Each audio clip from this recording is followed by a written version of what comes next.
1925 मसीह उत्कल गौरव मधुसूदन दास निमंत्रण क्रमे महात्मा गांधी कटक आसते कटक 2 दिन धरिकी व्यापक भाव में कार्यक्रम करते तेणु से जो शतवार्षिकी स्मृति को मन पकड़ापी आम मैंने गांधी विचार संगठन माने मिलित भाव में महात्मा गांधी जो रही मधुबाबू घरे आज जोटा शैलबाला महिला महाविद्यालय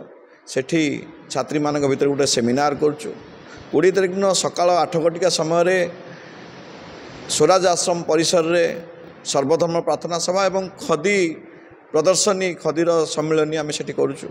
ता सहित गोटे शांति सद्भावना यात्रा स्वराज आश्रम बाहर की म्युनिसिपालिटी पड़िया और म्युनिसिपालिटी पड़िया सुभाष बोस घर जाए कहीं सुभाष बोस घर को महात्मा गांधी जाते बापा जानकीनाथ बोस पाखु एवं तापर 12टा बेले जो स्टुआर्ट कॉलेज परिसर जो गिरजा अच्छी सेठी गांधी अभिभाषण देते तेणु से पाखे जो स्टुआर्ट कॉलेज से गोटे साधारण सभा छात्र मान भर छात्र छात्री मान भर आयोजन कर संध्यार महात्मा गांधी जाइथिबा स्वामी विचित्रानंद कल्याण आश्रम सेठी गोटे साधारण सभा करा एवं 2 दिन धरी कटक को ओडिशा को गांधीमय करने प्रयास कर प्रमुख काम रहा शतवार्षिकी वर्षव्यापी जो प्रोग्राम रुवक मान पाखे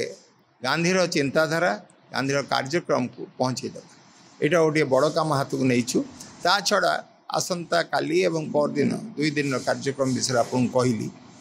बड़ कथा है युवक मान पाखे जनसाधारण पाखे गांधीर वार्ता पुनर्बार पहुँचेबा गोटे काम जो खदी विषय आप कहते से गांधी आसते 100 वर्ष गोटे खदी एग्जिबिशन से देखी स्वराज आश्रम एथर से कथाटा को मन पकड़ापी अनेक युवक लोक जो माने कि खदी एवं भी तैयारी करुछंती से